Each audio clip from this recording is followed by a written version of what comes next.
And welcome, everyone, to episode 2 of the Strife Sanctum podcast. My name is Citizen Strife. Last time we went over Final Fantasy 1. Kind of a basic gesture, kind of figure out what the podcast was going to sound like, how it was going to go about with my ideas and how I wanted to structure it. And it seemed like it was a first good success. I was able to not only put it on YouTube, where I got a lot of views on it and a lot of good feedback, but I was also able to put it on platforms like Anchor, Spotify, and Google Podcasts and the like. So hopefully things keep growing, things keep going up, and people are interested in this. And of course, with different games will come different explorations into what I can and can't say. We'll go a little bit longer. The first episode ran about half an hour. I was kind of panicking because I had to redo it, or at least I thought I had to redo it, but it was honestly a good choice because I took a 50-minute video down to half an hour and still had the same amount of impact, I think, if not better. That said, today is going to be a little bit nicer because I'm bright and early. I'm refreshed. It's a lot colder outside. It's a Tuesday morning, which helps because I don't have to work on a Tuesday. As I was able to angle for days off now on Tuesdays, which is going to be my time every couple of weeks to get these podcasts out. So I do have a list of the podcasts we're going to do going forward. So in 2 weeks, we're going to do Tales of Berseria, aka my favorite one, aka the only one I could finish. And Super Mario RPG a month from now. So I did at least want to space things out. So we've got a couple of episodes. I try to get a couple of episodes in a row so I know what I'm going to do, especially with something like Tales, where I know I may want to get a guest. I know somebody in a Twitch realm who is a Tales aficionado way more than I am. If I'm able to track him down and I'm able to talk to him, and if I'm able to figure out how to do that, like a dual podcasting setup, we'll get that set up. Otherwise, it'll just be me talking about Tales of Berseria next time, Super Mario RPG about a month from now. But right now, as you can see on the title screen, it says Secret of Mana. And Mana, as a franchise, has gone through quite a bit of ups and downs. They're currently on an upswing, and a lot of that has to do with Secret of Mana in general. They started as Final Fantasy Adventure, but they quickly broke away from the Final Fantasy label and became their own thing. And while they're not Square Enix's most favored franchise, they're one of the more critical darlings, at least when they're on point. I will stress on point. When this first came out, this was a big deal because Final Fantasy had been doing turn-based RPGs, about 4 or 5 games in a row. This came out in 1993. So by that time, Final Fantasy was established, Dragon Quest was established. You have your people in your battle system, in your fighting, and you're stuck. Secret of Mana changes that. But it's not only about the battle system, it's about gorgeous visuals and gorgeous music that kind of transcend a boring plot and, well, some weird battle issues. And again, I do want to stress that this isn't going to be like a negative on this game. This is one of my top 10 favorite games to play. I don't know if I feel that same way anymore now that the remaster has come out and other games have come out and, pushed it aside. But when I was growing up, I knew that Squaresoft was special. I knew that their run of games from Final Fantasy IV to Final Fantasy X and, even X-2 to some extent were fun and engaging and happy. And, it felt like they had something special. And Secret of Mana embodies that. Secret of Mana embodies just, you have a plot, you have characters, but you have this world. And I think that's where the good points of Secret of Mana start is the world that they inhabit. Because as far as plot goes, Secret of Mana is very basic. And again, I will go with the plot structure, characters, into the battle system and everything else. And I think one of the reasons that I want to focus on the visuals as a pro when I get to them, especially now that they've been able to do a remake for the PS4, is the color scheme that the game has. The color palette that they used. A lot of pinks, a lot of bright blues, a lot of bright greens. It just feels lush. Even more so than a game like Zelda, which is its closest not competition, but you can definitely see the Zelda influence, at least in the gameplay, when we get to that. But Mana does something that other games don't do, and it feels like a storybook. And especially later on in the series, when they really dabble into that sort of thing, that storybook style, like you're playing like a children's book. The story itself is, basic and whatnot, and I think adults can get into it, but as a child, you see all these bright colors and all this movement and all these, like, fun characters, and you're just like, I want to play this. And even though there are some frustrations in it, Secret of Mana is amazing. So the plot is very simple. And if you note that I drink some water here and there, it's just because I don't know how long this is going to go. So if I start drinking some water, I'll go off mic for a second and then be right back. But the story involves Randy, a character, just a boy who was messing around with some friends on a waterfall. He falls off the waterfall, and then he gets called into this clearing, I suppose. Think of the whole Master Sword thing from Zelda. That's pretty much it. He pulls the sword from the stone, Excalibur, Master Sword, that sort of thing. When he does that, monsters appear! Oh no! But he's able to fight them off, even with a rusty sword. So he gets kicked out of the village because he brought this on himself, I guess, which isn't really fair because he was kind of driven towards it. Not possessed, but driven towards it. He doesn't know. But he was considered an outsider of his village, so he's left to his own devices. Thankfully, he is tasked with, oh, hey, go save the world. You have this sword, so go save it from an evil empire and all this crap. So it's simple. You've got a sword, you got a boy. Well, you got a boy and a sword, not a sword and a boy, though the sword is the main character, I guess. You have a boy, you have a sword, you have a world. Nothing fancy.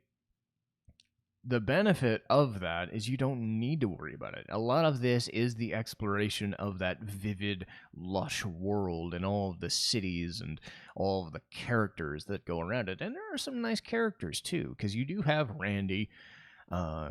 The next character you meet is known as Prim. She's like an elven girl, princess sort of thing. I liken her to a Princess Jasmine type character, because you saw that a lot, and I think you saw that with, say, Chrono Trigger with Marl too. It's just, you see it once, you see it in 1,000 freaking times, but Prim's nice, even if she's a little, like, I think the remaster makes her way more annoying because... And I will talk about the remaster and how the PS4 adds and subtracts some things. Prim talks about someone a lot, and that's what her character is. She's a prim, proper, not princess, but noblewoman type. But the problem is she will not shut up about a boy. And unfortunately, that boy isn't Randy. So, sucks to be you, friend zone guy. So they go around for a little while, as she basically saves him from getting eaten and such. And they go to a dwarven cave. They find this little sprite thing. Think of a male fairy, but with like stubby legs and that sort of thing. He's like gnomish or dwarven, kind of small. And his name's Popoi. And he joins because he's lost his memory and he's obnoxious, but he's gifted, and the dwarves send him on his way, and those are your three main characters. When you're done with that, at least as far as the original game goes, like, all characterization stops. And it's kind of frustrating in a way because they are so distinct. Because Randy is the straight man, Prim is the jerky princess type, and Popoe is the. There's a lot that can be done, and they get some stuff here and there, but the original doesn't really go a lot into it. What the benefit of the Secret of Mana remaster on PS4 is, and whenever you go to save a game, you're treated to a dialogue of each character, all three of them sitting at an inn and just talking about whatever's going on. It could be the dungeon they were just at, or the fight they just had, or the magic they just gained, or the people they met. And little cameos from the other characters can happen sometimes. Let's say Luca from the Water Palace, who is like the main maiden of the game, at least for the first part of it. So people can kind of intersperse themselves in these like little cutscenes, and you're given a little bit more background on them. Randy doesn't really get much because he's the dweeb. He doesn't do a whole lot. He's just there because I have the sword and I stab and I save the world. Prim will not shut up about a boy. That's what her characterization is, and that's really frustrating because I like her and I want to like her, but when all you do is talk about somebody else, it's like a friend at a party who says somebody's this amazing fucking person, and you meet him once or twice, but you don't really like see what the big deal is, other than, I mean, he's nice, but really? And then Popoe is just trying to make money, trying to make a buck. Maybe it's to get home. Maybe it's just because he's greedy. Maybe because he thinks that everybody's a slave to him and he's a jerk. I don't know. So you're not going to get the best characters out of Secret of Mana, but you still get some nice characters. And I think the three people are likable enough.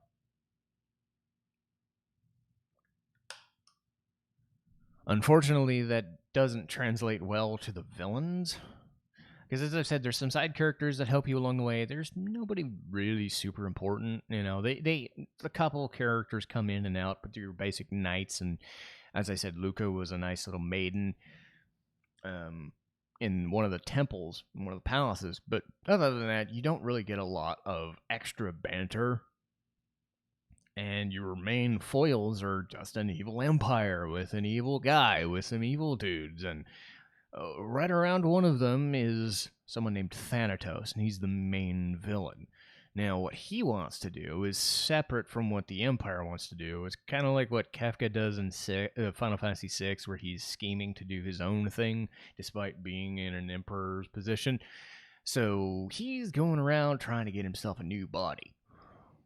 And wouldn't you know it, somebody Prim won't stop shutting up about. Some guy named Diluc is apparently the best boy in the planet and everything. Not Randy, no. Not the guy with the mana sword who could possibly kill you and you want to possess him. No, it's just some random soldier dude with a lot of power and virility and whatever. And But yes. So you got to stop Thanatos, but you got to stop the Empire. But the main thing about the game is you're going around the world and you're collecting mana seeds. It's not so much that you're trying to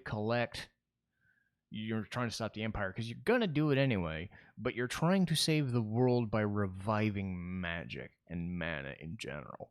Mana, I'll kind of go back and forth. I like mana, but sometimes I'll say mana, and I swear everybody does the same thing, so don't worry about it. Recovering the seeds is where the main plot really lies, because it's basic. You know what you're always going.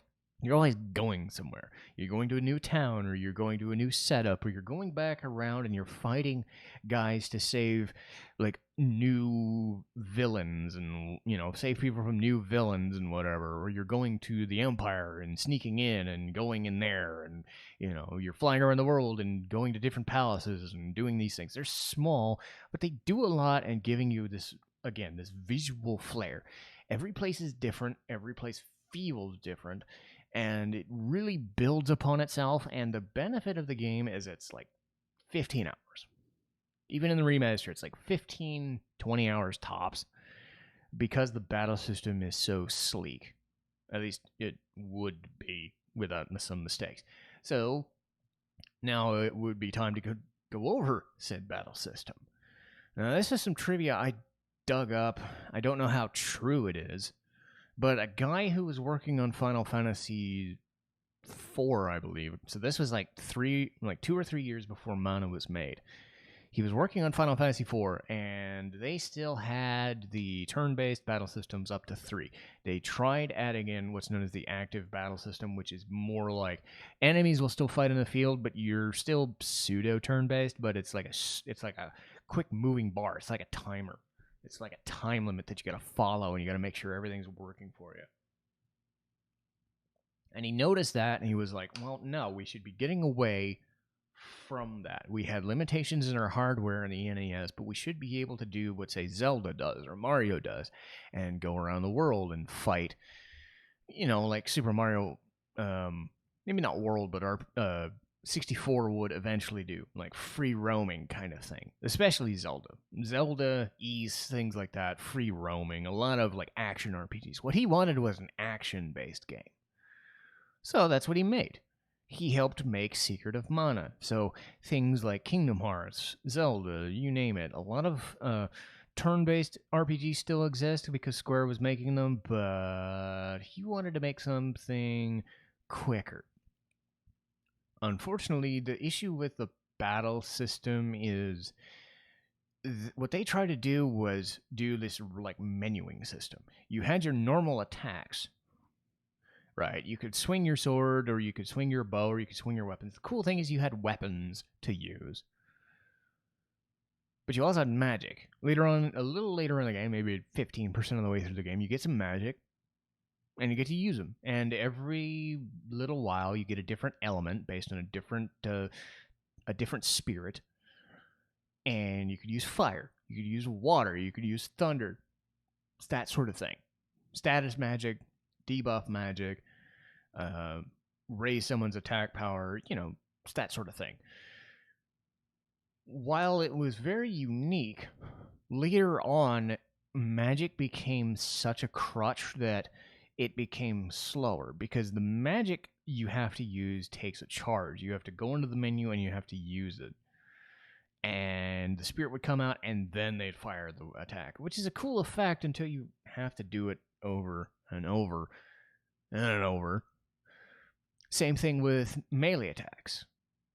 In normal games, you just swing your sword and it does some damage, or you can charge it and it'll do more damage because they still use the RPG numbering system.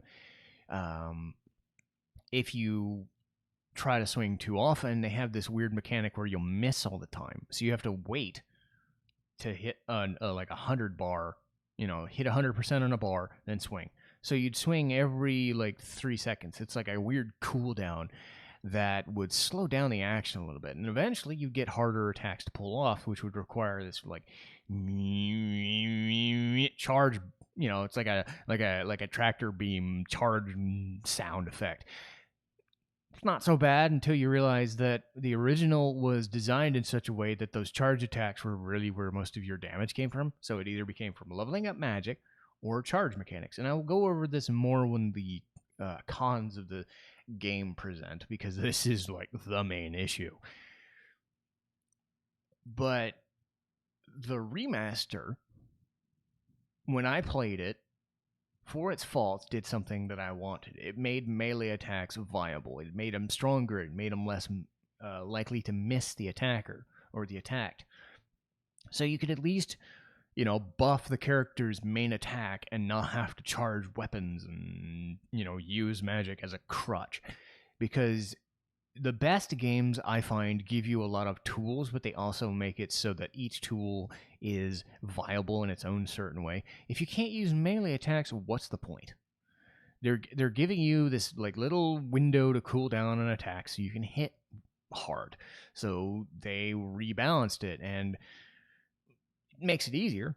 It sure does, but it also makes bosses go super fast. But as a rule, you're able to attack faster, you're able to move better, you're just able to actually clear out a room way faster now, rather than waiting for the button to keep going, or for you to enter a menu screen, select your magic, wait for the magic to go, and then you blow the guy up. So it's not that the design was a bad thing, it's that the design as a constant mechanic because you're constantly moving and you're not going from battle to battle, like you would in a transition screen. So you're always fighting 5 or 10 enemies on screen, and you have to fight the same ones the same way.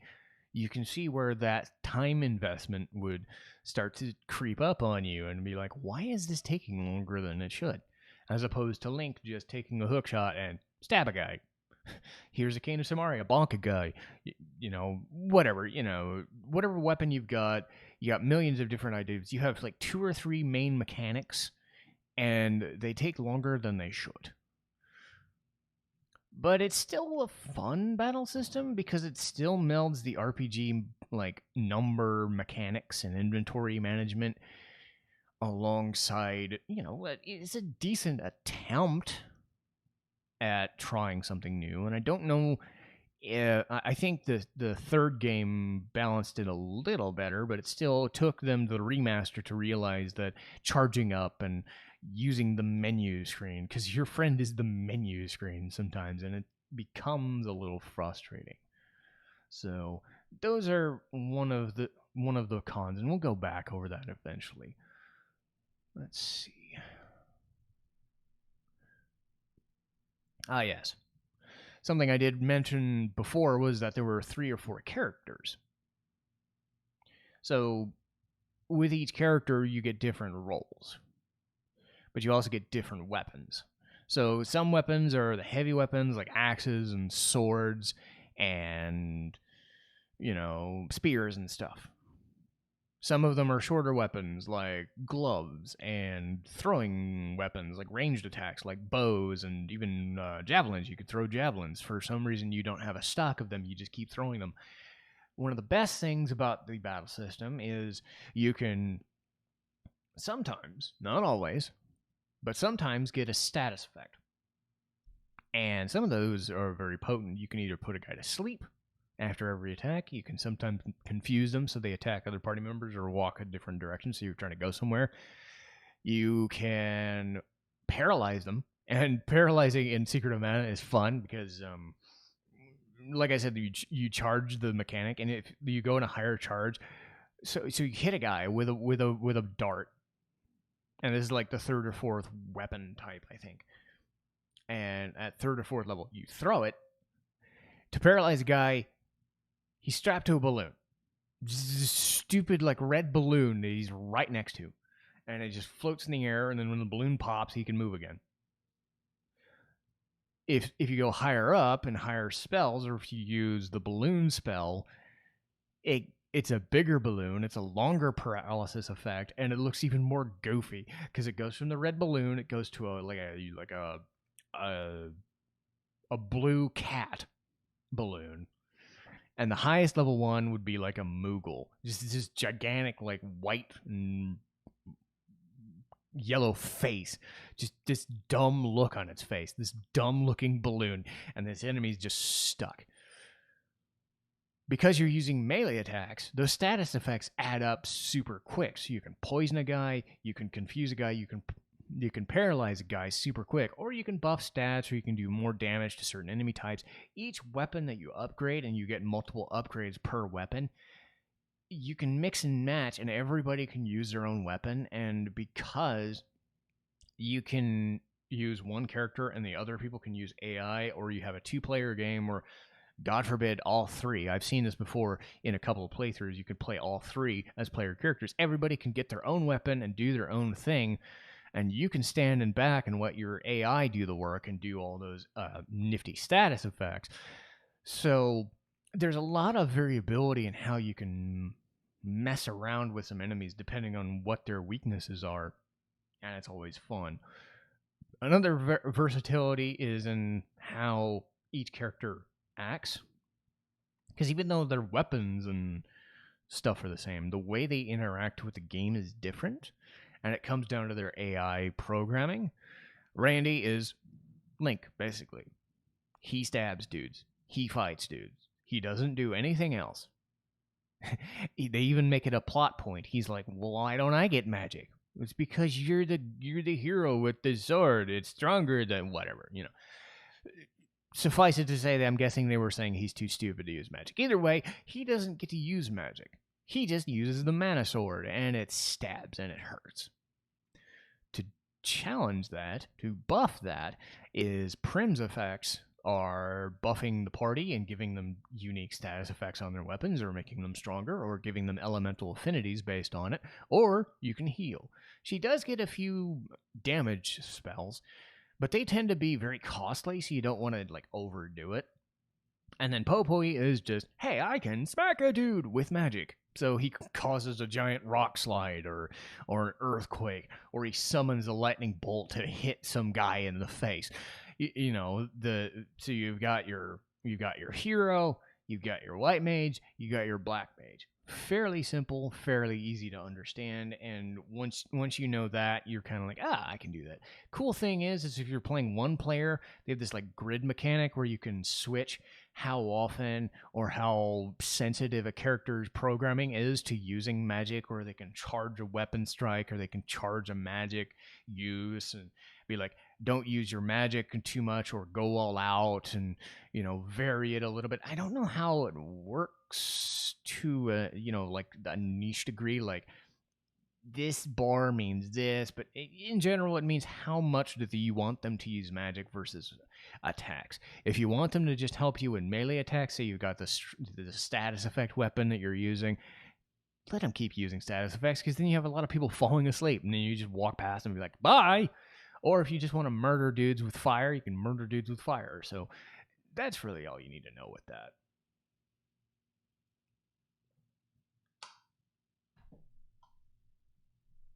There we go. But I'll talk about the battle system later when we run things back down. More importantly, though, I want to get back to the game flow, because I don't think Mana is as good as it is without its music, without its visuals. I think that more than anything else is what Mana signifies, because Final Fantasy and Squaresoft in general is all about graphics. We know this. They've been about graphics since 1997 because of Final Fantasy VII and how much money that made. But they were great at graphics even before then, and Secret of Mana was just gorgeous.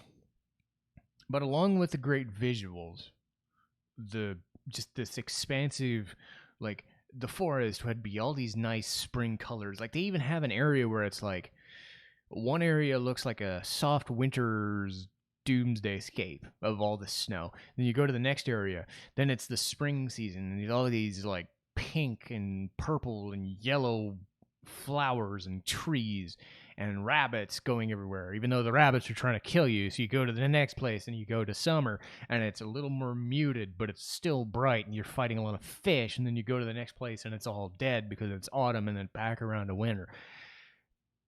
Those little touches, and then every area has its own little ambiance. A desert's going to look like a little bit more of a downtrodden area, but a nice little forest area, or a bombastic looking city. They all look and feel weighty.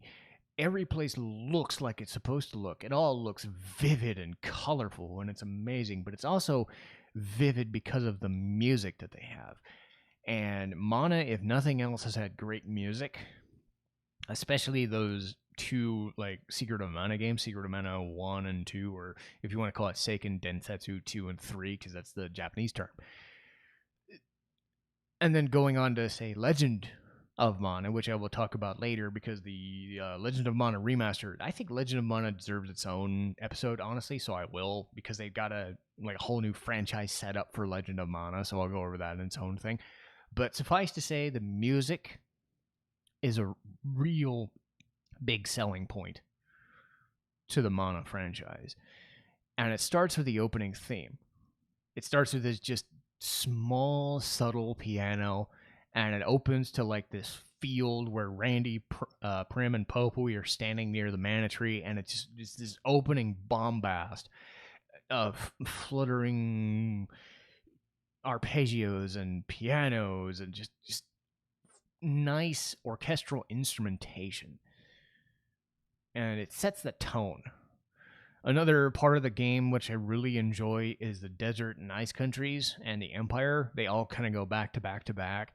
The desert has this like weird like Middle Eastern like meets Asian vibe to it with the drumming and the marimbas and like the cool thing about this game is that it uses a lot of instrumentation you don't get a lot of. You get your pianos, you get your harps, you get your flutes, but you get stuff like marimbas and xylophones and all these like weird wood instruments and brass instruments that you don't hear. And of course, it's still in a MIDI format, but you can hear it in just the desert. You're walking the desert, and it's like this like just desolate sound. Then you go to the ice country, and it's just this womp womp womp womp womp womp. It's just this weird like I don't know. It's like warbly like um flute effect or something going on, and the song is like all reverb and just it gets you in the mood that you're like thinking about Christmas time or thinking about snow, because it's all about snow. You're in a country full of walrus people and Santa Claus and ice demons and ice castles and stuff, and it really sets the tone. And then you get to the Empire, and the Empire music is just this hustle and bustle, but it's just softer, like again, I like using the term bombastic, so you might hear me saying that. That's the best way I can describe it, because it's a loud, it gets you in the mood, because it starts off slow and then it just gets loud and you just really feel where they're going for. It's not quite a bad sound, like you're in the Empire, but you're not like threatened by the Empire, because the Empire castle itself has its own theme, which is pretty good. You know, the typical Empire is evil and whatever sound. The Empire itself, whenever you go to one of those cities, is just a nice hustle and bustle like city, because every other place has been these like little towns, and you finally go to these places with these giant buildings and giant houses and all this fun stuff, and it works. It just gets you into the mood, because you go from gathering mana seeds to fighting the Empire. Couple themes I like talking about, but don't really, now that I listen to them, are the boss themes. Specifically the main boss theme. Anybody who's heard it is this is going to be weird to side. If anybody knows the sonic drowning effect, and I'm sorry that I put that in your brain, think of that as a boss theme, right? Like it's just this endless, mindless drill in your head. I like the bosses, sort of. I like them in theory. I get what they were going for with the boss theme, but it's too much. Contrasted by like the final boss themes, when you get to the end of the game and you're fighting Thanatos, or you're fighting the real final boss, which I'll not spoil too much. They're way more evocative. That was the term I was going for with the Empire theme. Evocative. Because you're on this journey, but you're ending this journey, so you have to fight this like giant evil thing, and this like chorus of like undead zombie guys are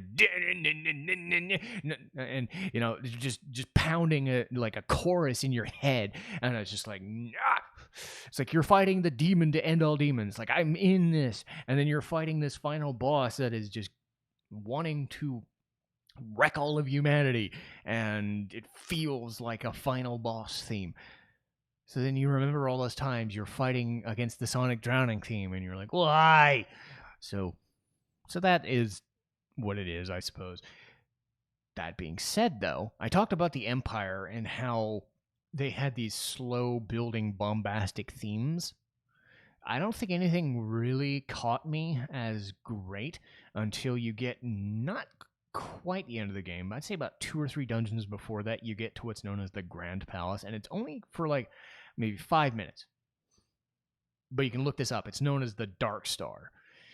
If you want to listen to any Secret of Mana theme, you either listen to the opening theme or you're listening to Dark Star, because those are my 2 favorite themes. And whether it's the remaster or the original, they really did a very good job of making the music feel epic. The epic buildup of shit is hit the fan. We are in serious mode. Get your game face on. It's like the Michael Jordan Chicago Bulls kind of vibe, right? Because they have the opening of the basketball thing, and you just like, nah, and it's just like it builds and builds and builds, and it's just a like 2 or 3 part song for like 2 or 3 minutes, but it gets you in that mindset that you're going to go down into this dungeon and just wreck their face, or they're going to beat the crap out of you. There are no second guessings. That's serious time. So, dotted around the game are these good themes. So, while not everything works, I find that enough of it works that you're in a good space. You're a good headspace every time you walk into an area. That you know that you're going to be treated to at least something memorable. Every song is at least memorable to some extent. And I would put Secret of Mana's soundtrack up there against some of the best that I've ever heard. Having said that, the Secret of Mana remaster, not so much. And I'm going to level with you. I like the Secret of Mana remaster to a point. Like I said, the Dark Star, the opening theme, the ice countries, the desert countries, all of those are fun and fine. But when you're playing the remaster, something I warn people about is the worst songs that they re-recorded, because they didn't like re-record them based on what the original sounded like. They had people messing around with different instrumentations and different styles, so they didn't have one concurrent producer making the adjustments, and it shows. Because for every good Dark Star bombastic moment or flying through the skies moment, you have this weird, like, EDM guff. Or, no, I don't know how I would describe it. It's like weird pseudo, like, pop guff that doesn't sound like drums or doesn't sound like... it's just this weird piercing sound effect that a couple of these songs go for. They try to go for dance numbers and they just go for like these weird instrument changes. And the problem is that a lot of them are at the beginning or the end of the game too. Like those awesome themes at the end of the game, like the final boss theme's great, but the orchestral chorus of doom against Thanatos is done so badly. The final dungeon is terrible. And it's just like, everything that I like is towards the middle of the game. So I like the desert countries. I like the ice countries. I like going around one of the worlds where you gotta meet some dork who's telling you, go here and get this other thing before I talk to you. Like you're climbing a mountain and you're going through space, and it sounds like I don't know, a sex phone call. Anyway, so stuff like that. It changes and it feels nice, but you have to go through like 4 or 5 hours of these terrible loop sounds and these... it's just... They went for a stylistic change and it didn't pan out the way I was hoping it would. Can you consider... I was such a fan of that original soundtrack that you messed up half of it.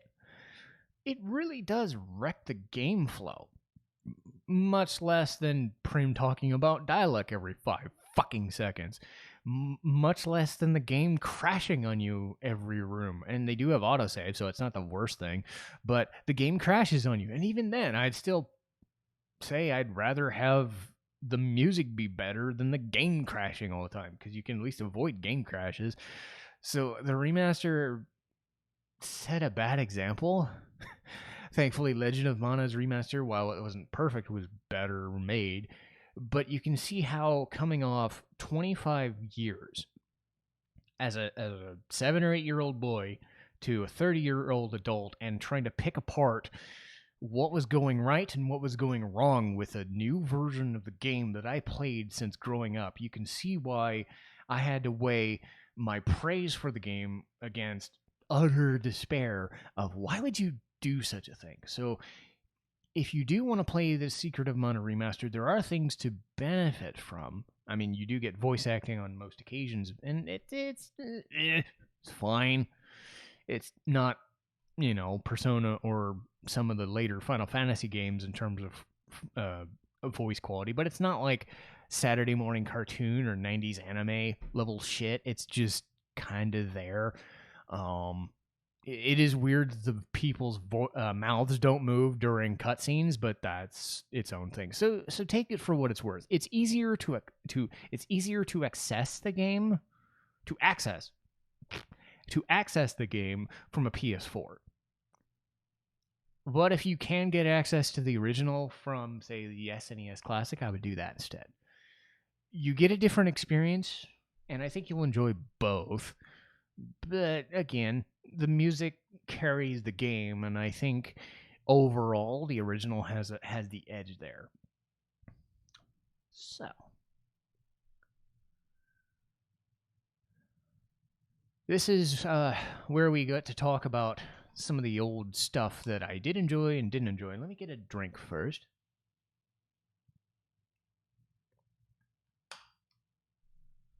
So I do like to try and get at least 2 or 3 positives and 2 or 3 negatives.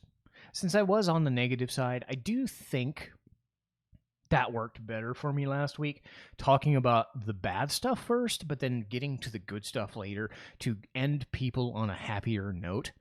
So that's what I will do here. Let me just check the time here. Okay, so as I figured, this is going a little longer than the original. I kind of figured that. There's a lot more to go into with Secret of Mana, and I guarantee you there's going to be a lot more to talk about with Tales of Berseria, or maybe even Super Mario RPG. These are going to be longer, but I hope that these aren't too strenuous of listens. That's always a fear.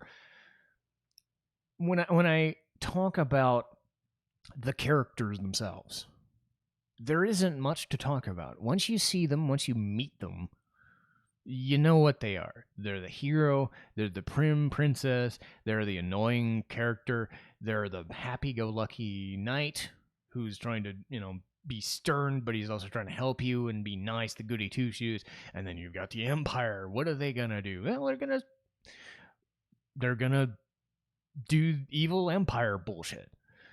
Even Thanatos is like his whole thing. I will talk about it now, so spoiler warning for the next minute or so. His motivation is he's dying, but he needs to craft himself a new body, and he picks dialogue. But after that, it's just like, okay, so you're telling me he goes through the rigmarole of betraying all the people he was in with the Empire just to get a body. Okay, cool, whatever. It's not the most exciting of plots. So that's the end of the spoiler warning, just in case. So even the main character or the main villain don't get a whole lot to go after. So Mana benefits from other things in the game. They don't benefit from the bosses. I talked about Thanatos for a second. At least he's a different boss. He's this gigantic just bedazzling evil dude with fire and bones and robes and all this crazy crap. Or you get this giant Naga lady with 7 or 8 arms that's trying to turn you into a Moogle or whatever. But almost everybody else is a palette swap boss, and I hate that. I hate the fact that in a game this good, their mechanic for giving you higher level items and weapons was to have you fight 50 different bosses, but a lot of them are doubled up. So you fight the first enemy of the game, first gigantic boss is this gigantic ant with these sickle arms and stuff. You fight him midway through the game. One of the Empire's dorks rides a motorcycle. You fight him 3 times. He doesn't change at all. He's on the same stupid motorcycle in a different. All it is a different environment in a different area. Even enemies you think are super special end up showing up as just these like mini bosses later on. You get to fight with these 3 dragons or these 3 giant dwarf dudes, and it's like, give me that killer watermelon dude from the palace that I talked about. Give me those people at least look different. Thanatos, he's a big demon and he's trying to grab me from underneath the floor. It's like, he's trying to kill me. That's cool. But you're giving me a fight I've already had with a battle system that I'm already starting to get frustrated with, because we'll talk about number 2 is the battle charging, is the menuing.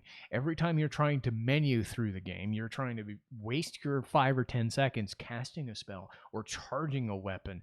I said that the remaster does one thing well, and that's making melee attacks more viable so that the battles go a lot quicker.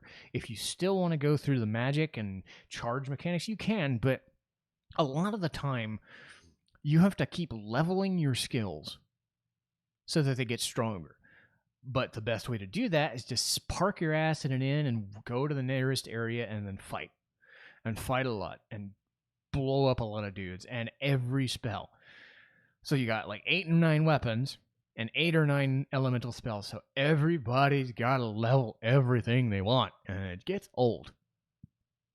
So as much as I like Secret of Mana, the one thing that really starts to kill it is when you're near the end of the game and you're like, hey, I want to level up all I got to level up everything.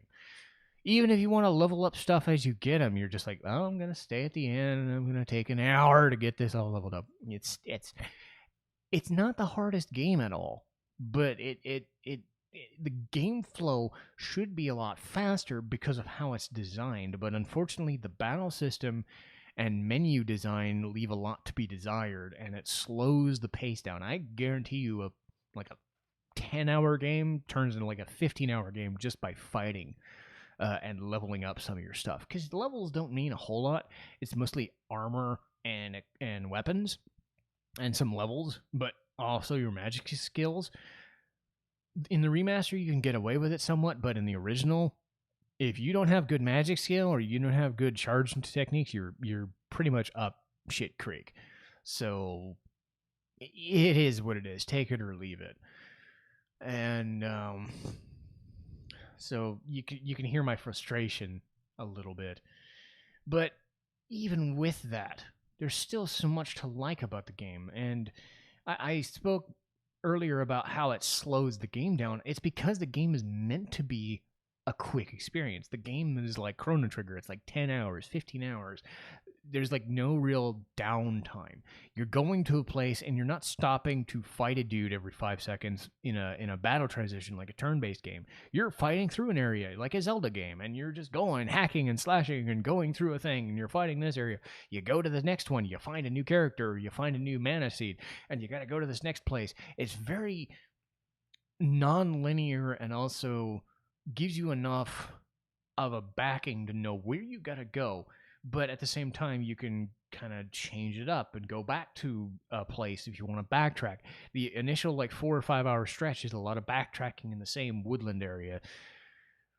But they give you a lot of ways to get around that, so you don't have to keep backtracking the normal way. One of the coolest things about Secret of Mana is their fast travel system.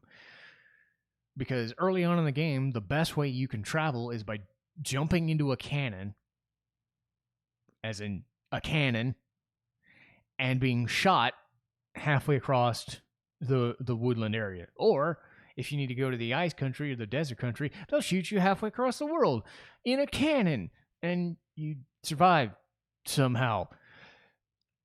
And then you go about your business. But after that, once you're done with that, your airship. Because Final Fantasy has airships. What does Mana have? Oh, a giant dragon called Flammy. Nothing special, just this gigantic white dragon who's the cutest fucking thing, just hauling you from place to place. It's just great. And the visual of seeing Flammy and he's just carrying you everywhere. He's just the nicest boy. But yeah. So you're able to go wherever you want. You're able to do what you want. You're able to see what you want at the pace that you want when the battle system allows you to. And then I spoke before about the colors. God, the color scheme of this game is so good. I could spend. Just, you look at a screenshot of Secret of Mana, whether it's the remaster or especially the original with its sprite work. I can't tell you that Four Seasons area I told you before, with all the changing color schemes to befit the seasons, that alone is spectacular. But every like mana palace is color coded based on its specific master. So a fireplace would all be red and kind of dark green and blue. A thunder place would have a little bit of muted whites and some purples, but a dark place would have a lot of dark purples and black color scheme. And like the Grand Palace, where I told you the Dark Star thing was later into the game, every like mana seed place is color coded to the specific masters. You get these like little color nuance things. You go on this desert tour to the Moon Palace, and it's just this kaleidoscope area. It's like an illusion. It's like an observatory kind of thing where all the lights and sounds and moons and stars are all swirling around you, and you don't know what the hell's going on. But you're also traveling through this like crazy purple haze abyss. This guy is ferrying you across to the palace, and it's just this giant desert ends up turning into nothingness. This gigantic orange desert that you've been just crossing all freaking day, and then you cross this endless purple abyss to go to this crazy ass palace. Those little touches in the game give you this sense of color, give you this sense of wonder, give you this, like, you don't know what you're going to see next because you don't know what the enemy's going to look like. You don't know what the boss is going to look like. You don't know what color scheme they're going to use, just to trick you. And even like the building structure, the places you go around are really well fleshed out for 1993 standards. And if nothing else, it's an experience. And I've said before, whether you want to play Secret of Mana, the original, on the SNES or SNES Classic, or the PS4 remaster, or a remaster on other platforms, you're going to be given an experience that you don't get from another Final Fantasy game, because it's not trying to be a Final Fantasy game. It's not trying to be Dragon Quest. It's not trying to be Zelda. It's trying to be kind of a mix of both. So if you want a game with the fun, free-flowing melee combat of a Zelda, of a Kingdom Hearts, of a thing, but you want like the sheer bombastic and colorful spectacle of a Final Fantasy game, Mana would be right up your alley. And Secret of Mana specifically, you can play the third game. I think it's now known as Trials of Mana. That is the benefit of the Mana series, is they're finally getting re-releases, and their quality kind of leaves a little bit to be desired, but it's still an experience. It's still such a good thing to play. Secret of Mana does have its faults, yes. Trials of Mana does too. Legend of Mana as well. But all three of those games I would put up there with some of the better Final Fantasy games, because they do so much stuff well that even those little issues are just issues. You'll get past them, and then you'll get to the next area with the next piece of music or the next enemy you fight, and you're like, oh, I'm happy again. Because that's what the game is trying to get you in the mindset of, a feeling of wonder, a feeling of excitement, but being happy to experience it rather than feeling bad that you're going through it. So that was my review of Secret of Mana. It's not perfect by any means, but the fact that the franchise is back on its feet and getting some publicity again is something that, as a fan of it growing up, I am so happy about. And hopefully, whether you've played it, like I have, maybe 10 or 15 different times, if you've never played it before but you were interested in playing it, and maybe this gave you something to think about or something to see when you do first play it, or if it turned you off the game. The benefit of these reviews is that this can kind of act as a way for you to understand a game on a basic level, but sometimes if I'm able to talk at length without gushing with praise or being too negative. Again, I've stated from week one, I didn't want to be too negative. There are things that I have to be negative about, but I do want to become a place where it's analytical but a positive place. And nothing about Mana as a game makes me feel negative to the point where I didn't want to play it anymore.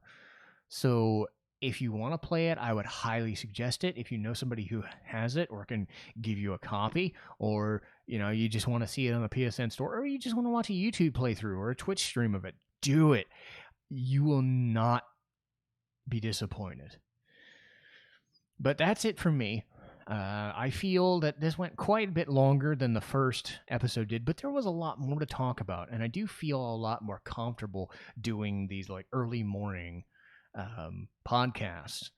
I'm ready to go. I'm feeling good. Hopefully the energy helped everybody else feel good whenever you want to listen to this. Again, I'm going to put this primarily on a YouTube format, but it's also going to be on Anchor, on Spotify, on those platforms. So if you just want to listen to it on any of those, feel free. 2 weeks from today will be Tales of Berseria. If I can finagle a guest, we will try and get that done in a couple of weeks. Otherwise, it will be on a Tuesday. Let's see. I think it's the 24th. Yeah, so August 24th will be Tales of Berseria, and then starting in September, we will do Super Mario RPG. So, not Final Fantasy and Squaresoft Overload. We get a change of pace, and then we get back into it. So I'm going to bounce around a little bit so we don't have to deal with the same games over and over and over. I think that's going to be a good thing going forward. But, again, hopefully this podcast was good experience. Feel free to like, comment, subscribe, or just tell me what you feel, how it went. If I need to shorten it up, or if I need to be more expressive, or if I just need to dial it down a little bit and be a little bit more analytical, and I can do that.